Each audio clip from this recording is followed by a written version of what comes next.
Hey, what's happening, y'all? It's your boy Rico from Street Scores coming with a 2023 Commanders preseason week 1 game review. A win is a win. Preseason or not, a win is a win. Spirits are really high right now. And today for sure, before we even dive into the video, we had a lot more ups than downs. We had some downs, and we're going to talk about it. We're going to talk about certain players. Some players had good moments and bad moments. We'll talk about that as well. Some players were just flat out bad or at least disappointing compared to what I expected. But we had overall a lot more ups than downs. Also, shouts out to Dorian Thompson-Robinson. I wanted him out of UCLA, and now look at him, 9 of 10 for 102. That man was killing our backups. It was backups, but boy, he looked like a man amongst boys out there, which is what a starter should look like when he's out there with the backups. And we're going to talk about that because some players on the Commanders also look like a starter amongst backups. So I'm really excited about that. Y'all already know Rico Street Scores. We're going to go position by position. We're going to go with quarterbacks, wide receivers, running backs. We're going to try to run down, and I'm going to try to mention everybody's name that I'd at least notice. Now, granted, I was streaming, live streaming, talking to y'all, looking at the chat, replying, all kinds of stuff going on. So I didn't get to see literally everything. So this is like my raw game review. But if NFL.com stops playing and actually puts out the all 22 footage of this preseason game before we get to the regular season like they did last year, they waited till literally like regular season game week 1 or 2 to finally put out the preseason footage all 22. If they come out and do that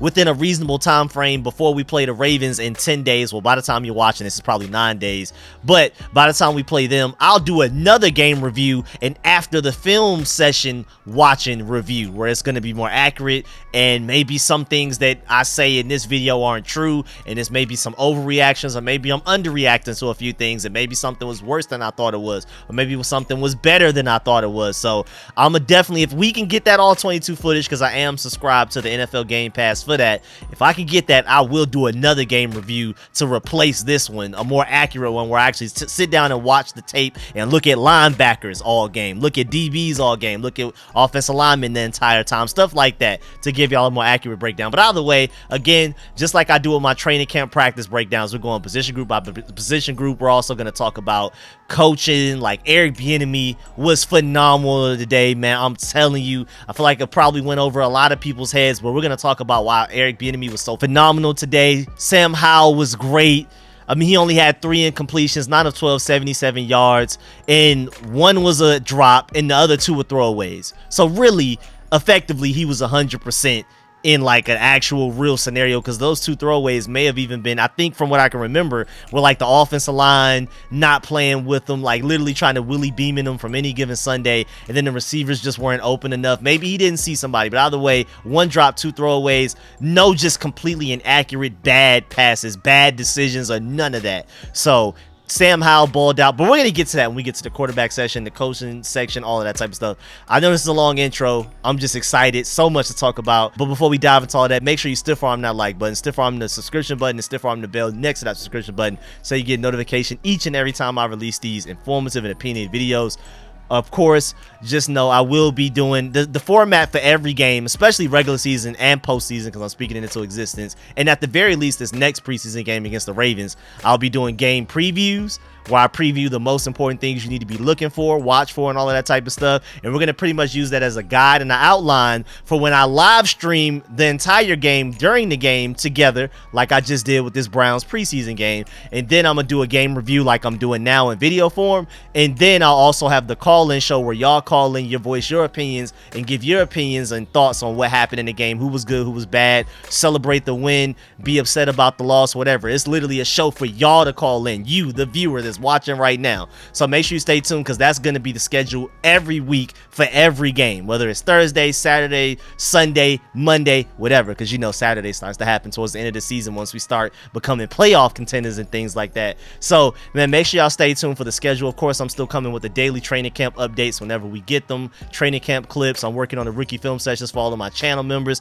I'm sorry for the long intro. Let's go ahead and get to it. Let's get it. You tell your family you can be a commander.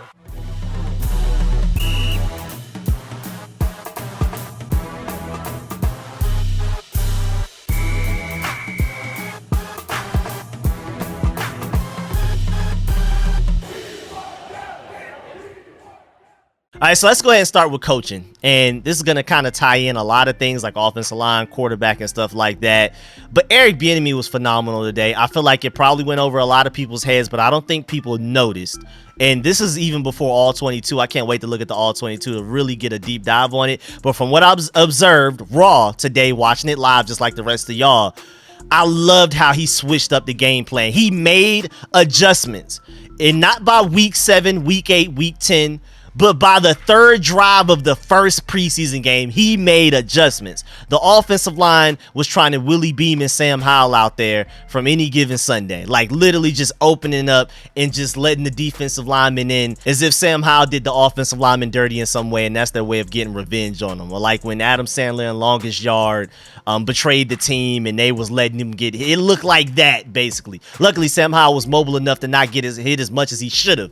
A lot of times he was just flushed out of the pocket and was able to make something shake, run with his legs to get the first down, whatever. And we're going to get to that when we get to the quarterback spot. But my main point is, and we're going to talk about this in further detail when we get to the offensive line part of this video. But my main point is, Eric Bieniemy gave the offensive line 2 drives to be sorry.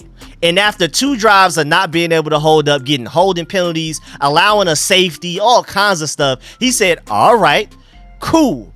Y'all don't want to give my quarterback enough time for me to truly evaluate him. Fine, we're just going to completely change the offense. We're going to get the ball out of Sam Howell's hands quicker. We're not going to have him go through progressions and read like 4 or 5 receivers and hope the offensive line can hold that long. Nope, we're getting the ball out quickly. We're running the ball more. We're going to have him roll out and move the pocket. Since y'all can't protect them in the pocket, we'll just have Sam Howell run away from it completely and throw on the run. I love that from Eric Bieniemy. He noticed we have a problem. Offensive line cannot block this Browns defensive line. So what are we going to do? We're going to change the whole game plan, the whole offensive scheme, the whole play calling situation. And suddenly Andrew Wiley isn't getting holding penalties anymore. It's not like Andrew Wiley just suddenly went into Super Saiyan mode, went into the cryopod, came out just a better offensive lineman suddenly. Eric Bieniemy changed the play calling to where the offensive lineman didn't have to block as well. It didn't matter. Be a turnstile all you want. Sam Howell's going to be over there throwing the ball to Cole Turner for a first down anyway. Also, speaking of that 4th and 3, what a great call. And I love the trust. Now, of course, it's preseason, so there's not a lot of stakes in going for a 4th and 3 in general. But the play call that it was is where it's like, oh, okay, Eric Bieniemy is not only testing Sam Howell, but there's also some trust there as well. Because that wasn't like a hot read, like pre-snap, we already know Terry McLaurin's going to run a slant, throw it to him. He should be open. It was none of that. It was Sam Howell, figure it out. We're going to have these receivers running these certain routes. You can run out the pocket to buy yourself some time because, again, the offensive line was letting you down like crazy the whole time you were in at quarterback.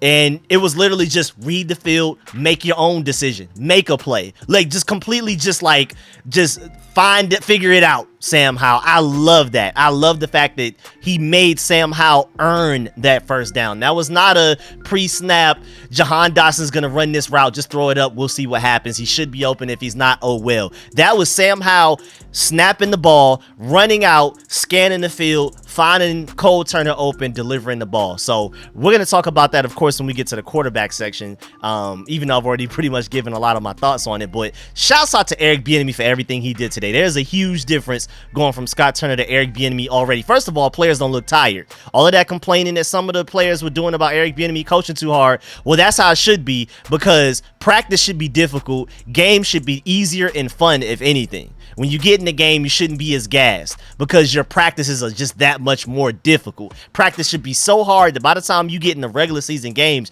you're like, oh man, this is light. I'm good. I could go for another quarter. We not about to play the 5th quarter or something. I can go for 6 quarters. You know what I'm saying? Your stamina, all of that should just be just so high just because we practice that hard. And I like the fact that we're practicing hard. And if anything, players complaining about it made me happy, because now I know for a fact that we're practicing harder than we have been before. The fact that players are complaining about it, that's one twist that I feel like a lot of people may not have noticed, but that's one bright side to players complaining, that we know we have concrete evidence that practice is harder now than it's been in previous year for the Commanders. And shouts out to Eric Bieniemy for that, because he's not playing with people. He expects perfection. He's yelling at Terry McLaurin when he messes up, as if Terry McLaurin's the 8th string wide receiver. He's yelling at Curtis Samuel. He's yelling at Sam Howell all the time, making him even take responsibility for things that aren't his fault because he's supposed to be the leader. I love what Eric Bieniemy has going on right now. Love it so much. I've talked about it for 4 or 5 minutes by itself. Now let's go ahead and go to the quarterback position because there's not really much to take from Jack Del Rio. Jack Del Rio was just kind of just doing stuff. So neither good nor bad. It is what it is. When I look at the all 22, I'll be able to judge Jack Del Rio a little bit better. But Sam Howell, again, 9 of 12, 77 yards, 1 touchdown, no interceptions, 1 sack for 8 yards that was not his fault, a 119.1 passer rating. Ridiculous. And again, the only 3 incompletions he had, 1 drop, John Bates, we're going to talk about that when we get to the tight ends, boy, and then 2 throwaways where offensive line letting them down and receivers just not open enough. Now maybe you can accuse Sam Howell maybe of not seeing the right receiver that maybe would have been open or could have been open on that play. Again, one of those things we're gonna have to look at and discuss once I get the all 22 footage to be able to like definitively say that's what happened. But I'm gonna give him the benefit of the doubt right now because the fact that he was cooking, other than a drop and 2 smart throwaways that were probably the right decision, perfect game essentially, as good as it can be. It wasn't the most exciting game, but he picked up yards on for a first down with his legs. I love the fact that he runs to throw. He's not running to run. He's running with his eyes up, and that's why he was able to deliver that throw to Cole Turner on the 4th and 3 for a first down. That play was phenomenal in itself. There were so many things. First of all, again, he ran once for 8 yards to get a first down. That was beautiful. I'm not even sure if that was a play design or if that was Sam Howell's decision. Either way, credit to Sam Howell and Eric Bieniemy. Either way it goes, because if it was Sam Howell's decision, shouts out to Sam Howell, of course, but Eric Bieniemy probably created the play in the situation where Sam Howell had that as an option, and it's like, if nothing's open, just run type of thing. I'm going to give Eric Bieniemy the benefit of the doubt there. And then if it were a play design, still shouts out to Sam Howell for having the legs to make it happen. And deceptive speed. I feel like we're going to be able to get away with a lot of read option stuff when Sam Howell keeps it, because I feel like a lot of defenses aren't going to necessarily expect it because he's not like Lamar Jackson or Kyler Murray or even Daniel Jones as far as speed goes. So we may be able to get away with it quite a bit because people may not expect it. It may catch people off guard. But man, Sam Howell, man, he was accurate. Even going back to the Cowboys game week 18 where he looked really good, but his mechanics still weren't consistent there. The base he was throwing from, it was better than what it was in the preseason and early on in the season and practice and stuff like that. But today, his footwork, his mechanics, his base was smooth. He was accurate. He was throwing receivers open. He was throwing it to where they were going and not where they were. I mean, it was just beautiful. He was scanning the field. Again, the ability to throw the ball away after only 1 NFL start is underrated. Some quarterbacks just refuse to do that. That's just a whole nother level of a complex part of being a quarterback. Like, you know, you're like, oh man, I got to worry about getting sacked. I got to worry about not fumbling. I got to worry about not throwing an interception. I got to worry about watching these receivers do this coverages. Sometimes the last thing a lot of quarterbacks are thinking, even seasoned veterans, is just, you know what? Just throw the ball away. We have another play to go. I'm glad the fact that Eric Bieniemy has coached that into him, and I'm glad that Sam Howell's received that coaching and showed it in this game. I feel like that's very underrated. The ability to make the decision that, well, live to play another down. Just throw the ball away. It's not that big. Don't force it. That's big time, especially typically of quarterbacks with the type of talent he has with the big arm. This, you know, thinks that they can throw it into every tight window and make miracle plays out of anything, no matter how covered the receiver is, no matter the situation. This mobile. He has all of the traits of a quarterback that would just never throw the ball away. And the fact that he's throwing the ball away is huge. I feel like that's really significant and not being talked about enough at all. I mean, I can go on about Sam Howell for like 10 minutes alone, just break it down and everything.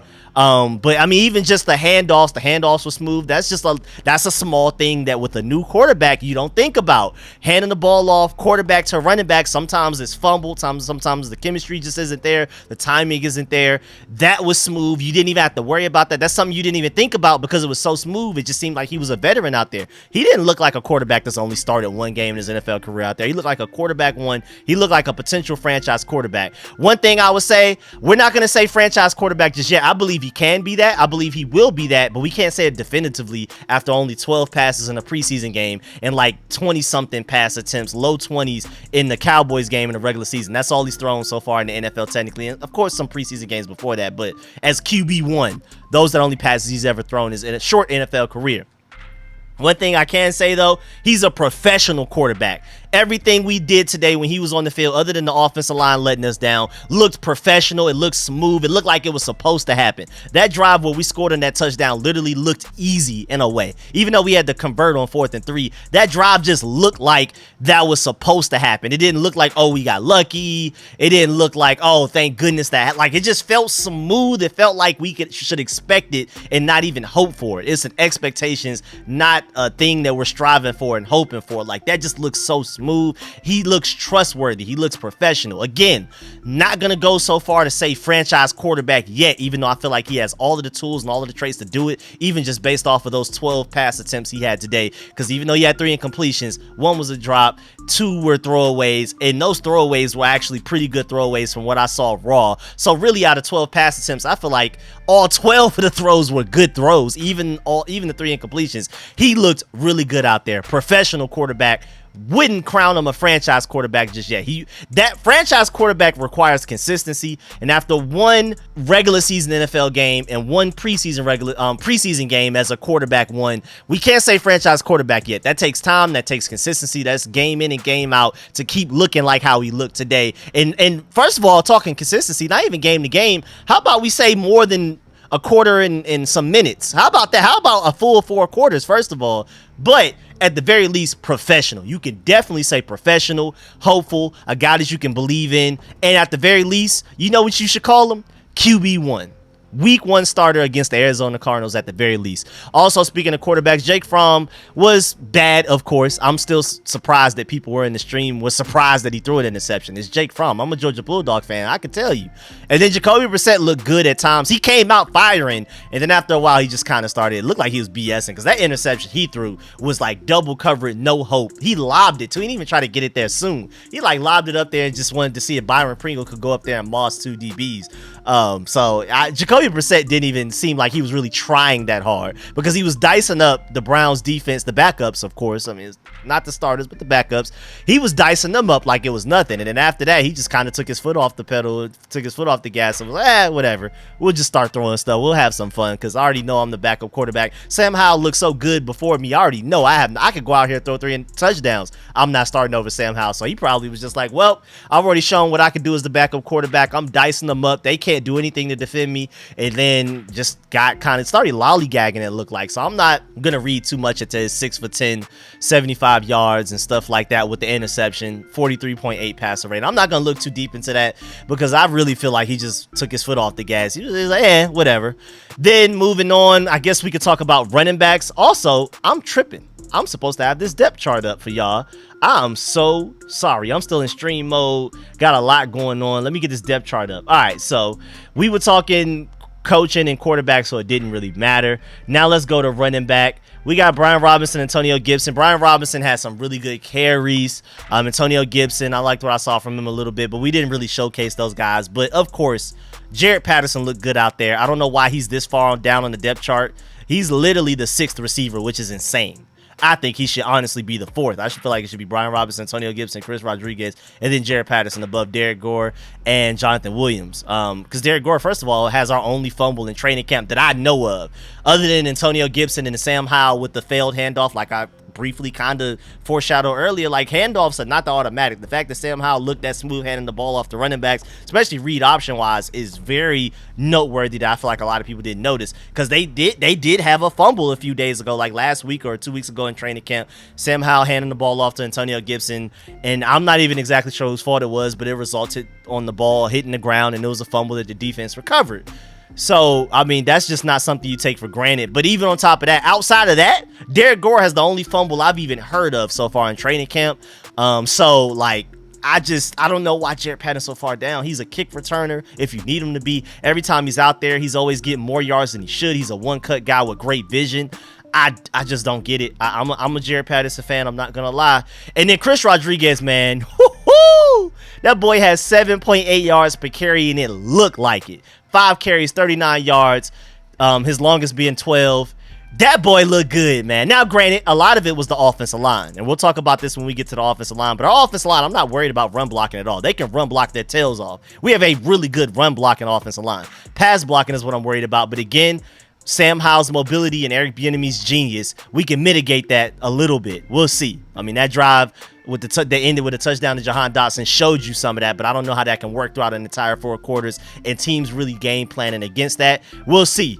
But man, this offensive line can run block, and Chris Rodriguez took perfect advantage of it. 7.8 yards per carry is crazy. The only one that had more yards per carry than him was Jacoby Brissett and Sam Howell, who Jacoby Brissett had 2 carries for 16 yards, 8 yards per average, and Sam Howell had 1 for 8-yard average. Other than that, Chris Rodriguez had the highest run per carry out of any Commanders running back, and really every Browns running back except for Elijah Moore, who got 1 carry for 18 yards. He's a receiver. It was like a fancy play there. So out of all of the pure running backs, Chris Rodriguez had the most yards per carry. So I'm just not. I see some potential there. I definitely do. I'm really excited about him. And then moving on from the running backs, the receivers were fun. The receivers were fun. I mean, of course, Jahan Dotson. I mean, what more can I say? But even beyond that touchdown pass, I don't think people noticed it, but one of those really good Brian Robinson runs, probably, I think it was his longest run. He had an 11-yard run. That was his longest one. I think on that run, Jahan Dotson had a really beautiful block to create an open lane for him. This is your receiver. This is the guy that's catching touchdowns for you. And he had a really good block that really was the catalyst for Brian Robinson getting that 11-yard run off and having Brian Robinson look like a genius out here and a really good running back. So Jahan Dotson does even the little things and the dirty things right. So shouts out to the starters. We already know what they bring, but y'all are not here for the starters. Y'all not here to talk starters. What are we here for? We're mainly here to talk these backup guys, man. And I'm trying to get all of them on the screen if I can. We got Terry McLaurin and Dax Milne right there. Let me zoom out a little bit. Yes, sir. Now we got everybody on the screen for the most part. Yes, sir. Yes, sir. We got Terry McLaurin right here. Yes, sir. Let's get it. All right. So Dyami Brown looked like a starter amongst backups. That's what you're supposed to do.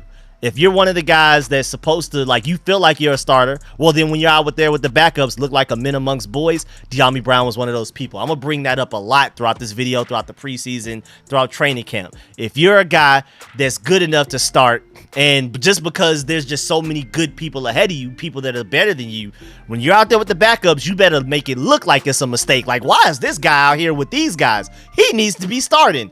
Dyami Brown looked like that out there with Jacoby Brissett today. That man looked pretty good today, getting open and stuff like that. I was pretty happy with him. Even though he technically only had 1 catch for 14 yards, he looked good out there. But what y'all are really here for is that backup wide receiver. We already know the top 4 receivers: Terry McLaurin, Curtis Samuel, Jahan Dotson, Dyami Brown. That's 4.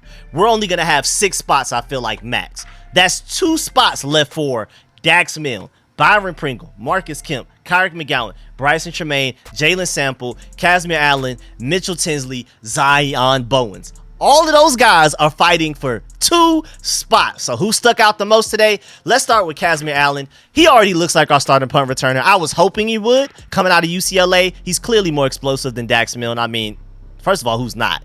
But the fact that he looked dependable, he made smart decisions on when to fair catch it, when not to. He was really patient in running. I mean, being explosive is one thing, but being a patient runner that allows your blocks to set up, and then you're fast when you need to be, but you slow down and you're patient when you also need to be in those situations. He was the perfect blend of both, and that's why he was able to make such great returns today. Now, his best return was called back for a block or something, a hold or whatever, but he looked great. As a receiver, he's been making plays all training camp, even though he didn't really get a chance to do that today.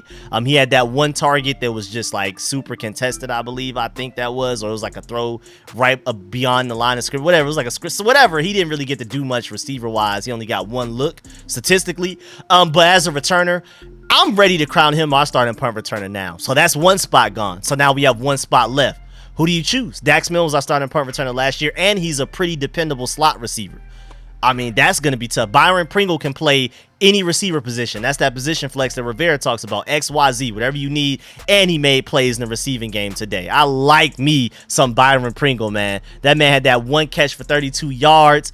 He had 2 targets, caught 1. Again, the other target was just Jacoby Brissett just throwing up whatever. I don't even know what that attempt was. I just don't even think he cared.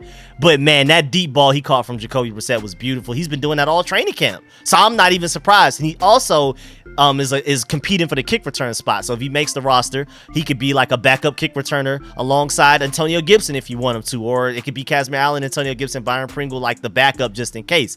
Marcus Kemp, strong special teams guy. Like I've already explained in several videos and live live streams, he's our best special teams blocker. If you go back and look at that Chiefs versus Eagles Super Bowl, that final kick return, punt return, whatever it was, where Kadarius Toney was able to pretty much set the Chiefs up to put the game away. That last offensive drive, I believe, for the Chiefs, Marcus Kemp blocked like 3 people on that one return and was literally the reason that Kadarius Toney was able to have that great return. And then also on top of that, him and Bryce Tremaine are our only tall receivers. Outside of them, our tallest receiver is like 6'1". Bryson Tremaine and Marcus Kemp are both at least 6'5", which takes me to Bryson Tremaine, another tall receiver. He didn't get a chance to make any plays today. I'm not even sure if he was targeted, but I'm really excited about his potential, but I doubt he makes a team. Then you have guys like Jalen Sample and Kyrick McGowan and Zion Bowens who don't really have much of a chance. And then that leads me with Mitchell Tinsley, 1 catch for 26 yards, another really deep ball. He's been doing that all training camp as well, in practice with the twos, with the ones, against the ones, occasionally even catching passes from Sam Howell. Mitchell Tinsley is balled out. Do not forget, when Bailey Zappi had his historical season, who was his #1 target? Mitchell Tinsley had 1,400 receiving yards that season. Come on now. I know people forgot about him because he went to Penn State. He transferred to Penn State. He got hurt. He didn't have as good of a season, but the talent is there. Problem is, Mitchell Tinsley, you don't really expect him to contribute on special teams like a Dax Milne, a Byron Pringle, Marcus Kemp, or a Casimir Allen could. So this is a really interesting situation, but I feel like Casimir Allen did enough to start a punt return for me. The question with Casimir Allen has always been, because Dax Milne is safe. That's the reason he was our starting punt returner last year, and I can't even be too mad at it. I mean, I want somebody with some explosion, but not muffing punts is the priority. That's first step. Do you not muff punts? Then from there, if you're explosive, that's just extra. That's added. That's desserts. That's not the main course. Do you not muff punts? Do you make the right decisions on whether to return it, fair catch it, let it go behind you into the end zone, whatever? That's the most important stuff. And Dax Milne, even though he's not really good with the decision-making stuff, he doesn't muff punts. We literally won that Bears game last year due to a Bears muff punt. You can argue we won that Packers game because of a Packers muff punt. That's why Dax Milne's stock rose sky high, and Ron Rivera was like, yep, I've seen enough. The Bears lost because of it. The Packers probably lost because of it. We're not going to lose because of it. We saw it firsthand, first row seats. We're the team playing them while they muff these punts. That's why Dax Milne's stock rose so high. So Casimir Allen, the whole thing has been, can you not muff punts? That's the most important. Do you make the right decisions? Do you fair catch when you should? Do you let it go behind you and go into the end zone, back in the end zone for automatic fair catches? Do you make those decisions right? He looked really smooth with that. He looked really confident, looked really trustworthy, most importantly. And then on top of that, he was explosive, way more explosive than Dax Milne could ever dream of being. That's my starting punt returner right there. So at this point, in my opinion, it may not be in the eyes of the Commanders, but in my opinion, Casimir Allen, after this preseason game, has that spot locked up. And then we just go from there, dog. We have everybody else competing for one spot at that point in my eyes, man, which is really tough competition. So receiving group, man, really interesting. Tight end group, let's go ahead and get that out the way, man. John Bates, dog, that drop sucked. Curtis Hodges, you too. That drop sucked. Y'all got to be better. But Cole Turner, man, made play after play after play. It didn't matter if Sam Howell was throwing on the ball, Jacoby Brissett was throwing on the ball. My boy Cole Turner was out there making plays. 4 receptions on 4 targets for 31 yards. That's what we want. Now, if you ask me, okay, you have 3 tight ends. You have Curtis Hodges, John Bates, Cole Turner. You tell me 2 of them didn't catch a single pass. They were targeted but didn't catch their passes. And then the other one caught every pass that was thrown towards them in a game. I would tell you Cole Holcomb was probably one that caught all of them, and John Bates and Curtis Hodges were the ones that didn't catch any. I could have told you, if you would have just presented to me that information plain, I would have guessed right. So it's kind of like, yeah, obviously Cole Turner's the better receiver, but John Bates and Curtis Hodges are the better blockers, and they did a pretty decent job as far as that goes from what I saw. But again, I got to look at the all-22 footage to give you all of that. Logan Thomas was hurt, so nothing to talk about there. Cole Turner, man, dependable target for Sam Howell. Can't wait for Logan Thomas to come back healthy, because then we'll have 2 dependable tight end targets for him. But John Bates and Curtis Hodges, get it together, man. Especially Curtis Hodges. I'm disappointed in you. You're 6'8". We expect you to be a receiving threat. Do better, man. John Bates is our best blocking tight end, so it's no excuse for you, Curtis Hodges. What do you do better than anybody else besides being tall? You catch them passes. But no excuse for you either, John Bates. We need dual threat tight ends. If you could just block, you're just basically a small tackle, and that doesn't really help us much. So you need to be able to catch passes, my boy. Do better. Then offensive line wise, overall stock down. But most importantly, Andrew Wiley, those two holdings, especially the one where the safety one is, I mean, maybe you can argue maybe that wasn't necessarily up, but it was still, you got two holding penalties, and even outside of the holding penalties, you weren't that great. The offensive line in general wasn't good. Pass protection, though, let me emphasize that. Run blocking, they looked really good to me. Pass blocking wise, not good. Eric Bieniemy saw that. First two drives, third drive, I don't care how poorly you block. We're just going to work around that. That's the genius of Eric Bieniemy and the talent of Sam Howell that gives you that flexibility. Thank goodness. So, offensive line, bad, whatever. And I want them to be great, but I'm just glad that we have an offensive coordinator and a quarterback that can mitigate some of that damage that comes from our offensive line potentially being bad. But you got to remember, the Browns' defense line, I feel like, isn't necessarily as good as the Commanders' defensive line. I feel like the Commanders' defensive line has the best defensive line. So by just law of mathematics, the Browns' defensive line isn't going to be as good as the Commanders' defensive line, in my opinion. But that defensive line is still really good and arguably top 5. So for the offensive line to have a bad day, I'm not too mad. It's their first preseason game together. Chris Paul is a 7th round pick that's only started one game in his NFL career so far. The whole offensive line is different except for Charles Leno at left tackle. Even Samuel Cosmi moved from right tackle to right guard. This is Andrew Wiley's first game next to Samuel Cosmi. This is Nick Gates' first game next to Samuel Cosmi and Chris Paul. Same thing. I mean, chemistry is big. Talent matters a lot too for offensive line, but chemistry arguably you could say matters even more. And we just don't have the chemistry yet. When it comes to stunts and twists and stuff like that, we got to work on that. But also just plain old simple, Andrew Wiley and all those guys were just getting beat at times. Like just plain old simple, man on man. We're talking pure talent and an ability, just getting beat. So that's something we got to worry about. Andrew Wiley, you were definitely one of the votes from today. You can argue, I mean, just to get it out the way, Andrew Wiley, Quan Martin, and I guess you could say John Bates and Curtis Hodges for those drops are the 4 most noticeable stock downs, pretty much. But we have a lot of stock ups, so I'm not too mad. I didn't get a real good chance to see the backup offensive lineman individually, but it seemed like Jacoby Brissett had a decent amount of time to pass the ball. I mean, they even have the ability to take as many deep shots as he did. The offensive line had to have been blocking pretty well. Again, Chris Rodriguez was running anywhere he wanted to. So again, our run blocking was really good, at the very least for the backups, and I felt like it was still pretty good even for the starters. So our run blocking, we're good. Pass blocking, we got to work on it, but the backups look pretty good against the Browns backups. Our starters did not look good against the Browns starters.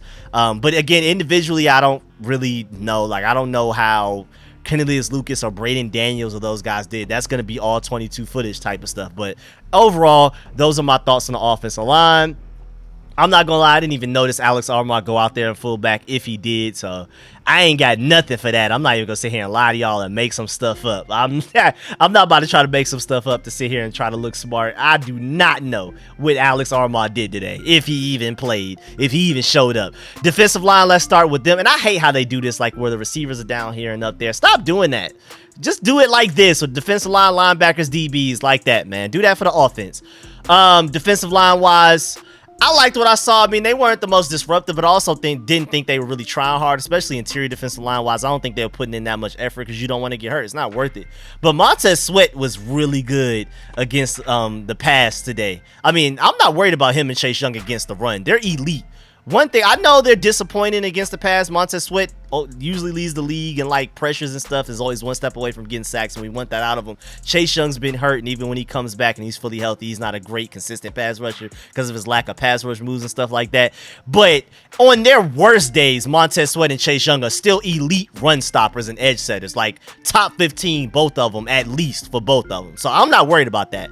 Pass rush wise, though, Montez Sweat looked really good today. Man, that 4th and 1 on the goal line to go and get that sack right there on Deshaun Watson was huge, man. He made it look so effortless. Great play by him. He got there so quickly, too. Big season up ahead for Montez Sweat. Chase Young, too, man. He has some really good pass rush reps today. He should have had a sack as well, just like how Montez Sweat had one. Chase Young should have had one. He had Deshaun Watson in his clutches and just couldn't bring him down. I guess Deshaun Watson was still a little slippery from the oil or whatever. You know, I had to do that because there's just no other reason Chase Young had that man like that and wasn't able to bring him down. But either way, even without getting a sack, Chase Young looked pretty good today, and he actually showed off a few moves like with his hands and stuff. He was winning with pass rushes like quickly, like boom, boom, boom, I'm gone. When on that one where he should have had Deshaun Watson down. So I'm really excited about the potential of this defensive line. Then the backups.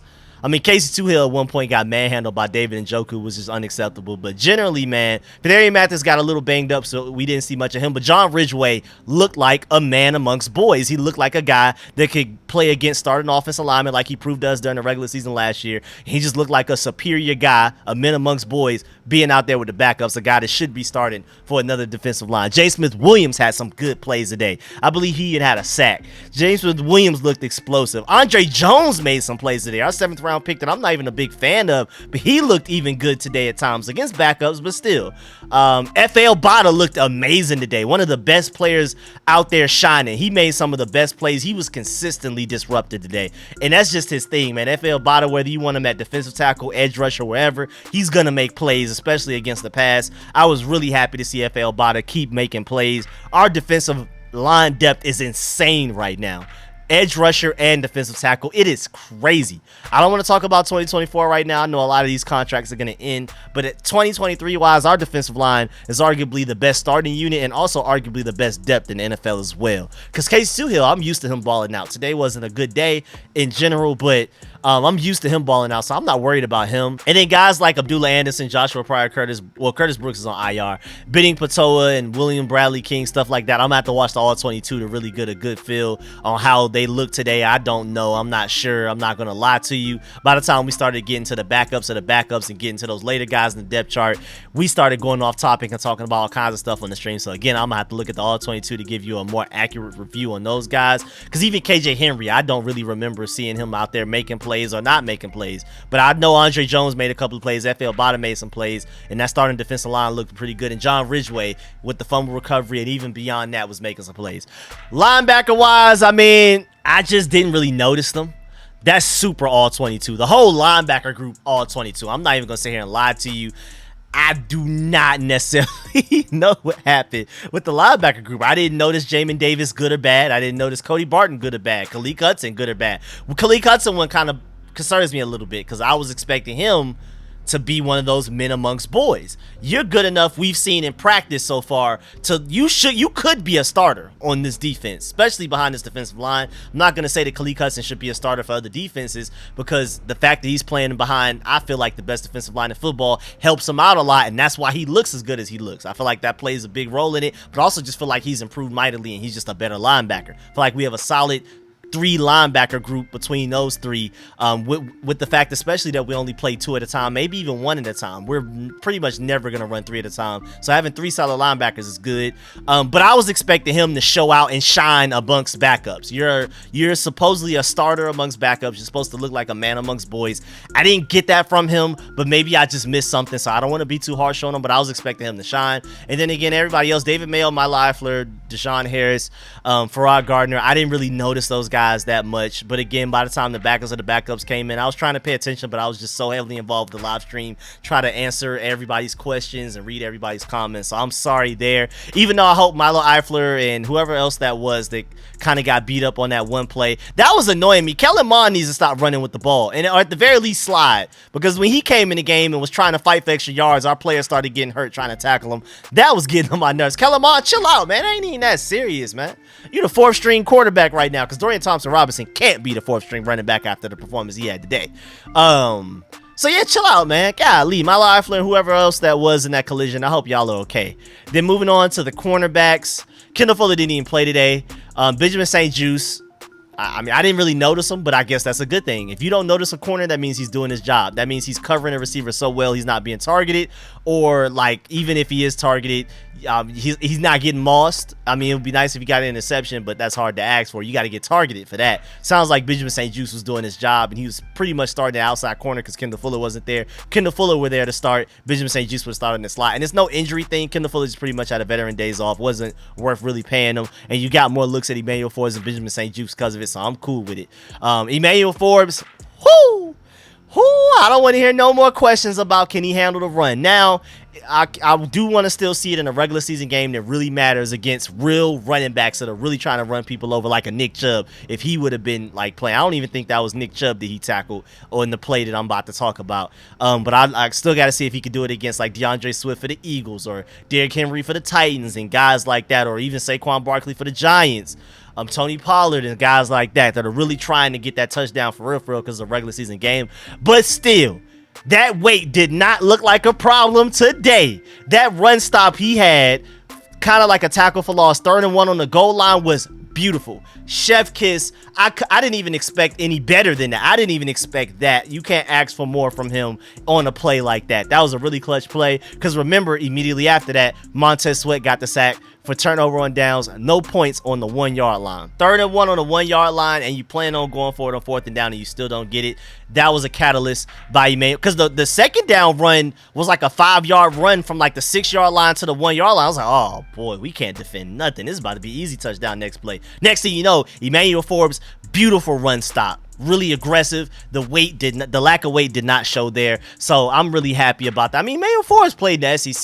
He even made tackles against Jahmyr Gibbs that look good. So I'm not too worried about it. And this made me feel a little bit more confident in it. Again, we don't know for sure. We got to see in a regular game scenario. But, you know, my optimism definitely rose a little bit as far as him against the run. And then I didn't really notice him against the pass. I'm about to look at the all-22 footage for that. But again, as a cornerback, if I didn't hear your name, that probably means you did a good job, because you just handled your responsibility. We should not hear your name unless it's an interception. So good job. And then, man, Danny Johnson and Christian Holmes wasn't playing with y'all today, boy. I swear they weren't. Christian Holmes and Danny Johnson were not playing with you boys, especially Christian Holmes. He was out there hitting people. He made like 2 people drop passes that they should have caught. One like a screen, another one for maybe like 8 yards. He popped them, dropped. He had pretty good coverage at times. Danny Johnson and Christian Holmes showed out today. Now, Jace Whitaker had a nice pass breakup near the end of the game against the backups, but I didn't really notice Rashad Wildgoose, Tariq Catcher Fields, and DeMarcus Fields. Again, just one of those situations. I'm going to have to watch the tape and really see. Nick Whiteside and DJ Sturgis, same thing. I didn't really notice them that much. I saw Kalu go out there and make a couple of plays. That was really interesting. I was happy for him, because that's a veteran that started a few games for the Tennessee Titans last year, like 5 games for him. So to have him as depth is insane, because if he might make this team as an honest, for real thing. But Jartavius Martin, again, you, Andrew Wiley, and a lot of the offensive line, John Bates and Curtis Hodges, y'all are easily the biggest whoops today, the biggest stock downs. Quan Martin just doesn't look ready. And I'm shocked, because I thought us drafting him in the 2nd round was arguably maybe even a steal. And then he looked really good throughout training camp, from everything I've seen myself and everything I've heard from reporters that have gone to every practice. Quan Martin has looked great this training camp. Not just good, great. So I was very surprised to see him get exposed today. Dorian Thompson-Robinson exposed him on a touchdown. That was bad.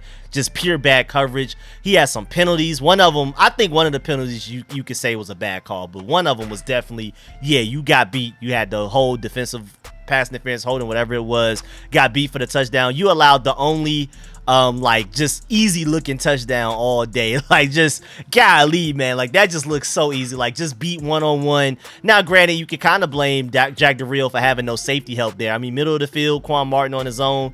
I mean, it's kind of like a situation where he's not set up to win, but still, overall, Quan Martin, I'm pretty disappointed. I'm still a huge believer in Quan Martin. I think he's gonna ball out. I think he'll play meaningful minutes, but it's definitely time to pump the brakes a little bit on Quan Martin being our starting slot corner week 1 and stuff like that. That's not gonna happen after the performance he had today, unless he's just the rest of the preseason he balls out, but I doubt it. Baby steps, I guess, for him, but I think Quan Martin's still gonna be a great player. I'm not worried about that at all. Then safety-wise, I didn't even really notice Cam Curl or Derek Forrest that much. I mean, Derek Forrest made a couple of tackles, but, I just don't really know. I really don't. Jeremy Reeves, Kendall Smith, Terrell Burgess, however you pronounce it, I didn't really notice, but you know who I did notice? Percy Butler with that interception. I'm telling you, if you shine amongst backups, that means something. If you look like a man amongst boys, that's great, man. I know it's backups, but if you're one of the guys that's shining, then that means you can probably hang with the big boys, the starters a little bit. I'm not saying that Percy Butler should be one of our starting safeties, one of our starting players at all, but I feel like he deserves some heavy playing time and to be a part of a good part of the rotation. Based off of what I saw today. I'm so excited about Percy Butler, and I love the fact that he's continuing that momentum from that Week 18 game against the Cowboys, where it looked like something clicked, and it looked like something clicked today in the preseason game against the Browns. Granted, against backups, but again, when you're out there with the backups, the best you can do, the only thing you can do is control what you can control, and that's look like the best of the backups. And he did look like that today. Great day by Percy Butler today, getting that interception. I was really proud of him right there. That was a great read, great coverage, all of that. That was beautiful. Special teams wise, I mean, Joey Sly, I think, attempted 1 field goal, made both of his PATs, so that's good there, I think, unless Michael Badgley had some. Let me just go check just in case. Who was out there making our kicks today? Joey Sly was 1 of 1 extra point, and Michael Badgley, of course, made his extra point. He's 100% from extra point from his career, so I'm not surprised. But Joey Sly made a 49-yard field goal. It made it look like a chip shot easily, and then he made his extra point. So Joey Sly is definitely winning that field goal kicking battle right now. And then punter wise, Tressway was hurt, so we had the Kobe Wadman guy out there. He had 4 punts, average of 45.5 yards, pretty straight, but he's not even gonna make the team because obviously Tressway, once he's fully healthy, is gonna make the team. Casimir Allen again. I mean, we already talked about it in the receiver portion of this, but he's a great punt returner. I'm really excited about him. I love the potential there. Of course, he's gonna have to show it and be more consistent than just 1 preseason game. He's got to do it for 2 more. But he looks like our starting punt returner. I'm not gonna lie. I'm not gonna lie to you at all. But yeah, man, that's the end of this video, man. I'm sorry that I wasn't able to dive into literally every player because it was just hard to see everything all at the same time. That's really hard. That's why a lot of people just pick one position group and really focus on that, or certain players and focus on that. Again, if I can get the all 22 footage, I will, and I will definitely do a better job breaking down everything, more accurate analysis, all that type of stuff. So, man, I really appreciate y'all. Appreciate the patience for this breakdown. It's really long. It should have been longer, though, if I would have had the all 22 footage by now. Thank y'all again for the support, man. Shouts out to all of y'all that pulled up to the stream. Make sure y'all pull up the more streams because, again, I'm live streaming every regular season game, every postseason game. I'm speaking into existence. And I'm also, at the very least, live streaming this upcoming preseason game against the Ravens as well. So, man, make sure y'all stay tuned for that. I appreciate y'all. Please stiff arm that like button. Stiff arm the subscription button. Stiff arm the bell next to that subscription button. I need to drink some water. I've been talking nonstop pretty much for the past 5 hours, man. So I'm running on E right now. I'm just relieved that this video is over, but I wasn't gonna short y'all and make this video shorter just because I'm struggling. I needed to get my thought outs because, first of all, I'm just really passionate. I'm so happy that we have football back, so I'm really happy to be talking about this anyway. But I'm about to drink some water and stop talking for at least the next 10 hours because I'm done, man. So I really appreciate y'all. Please stiff arm that like button, stiff arm the subscription button, stiff arm the bell next to that subscription button so you get notification each and every time I release these informative and opinionated videos. I mean, we're to the point in the season where it's like 3-4 videos a day at the least. So, man, make sure y'all stay tuned. Please leave a like on this video, like I already said multiple times. I'm tired. I'm sorry. I know I've said it over and over again. Shouts out to all of my supporters. Shouts out to all of my sponsors, especially my Pro Bowl sponsors whose names you see scrolling on the screen right now. Let me know in the comment section how you feel about everything I discussed in this video. Do you agree or disagree with any of my points? Any players that I didn't talk about? Any players that anything, like, just let me know your thoughts on the preseason game, even if they're not relative to what I said. If you noticed anything that I didn't notice about Antonio Gibson today, since I didn't talk much about him, let me know that. Let me know all your thoughts. How do you feel about Sam Howell? All of that. Eric Bieniemy, the offensive line. Are you worried? Is it time to hit the panic button for the offensive line? All of that. So let me know in the comment section. I'm gonna try to read and reply to all of them when I get the time. And I really appreciate y'all, man. I'm gonna catch y'all later. I'm out.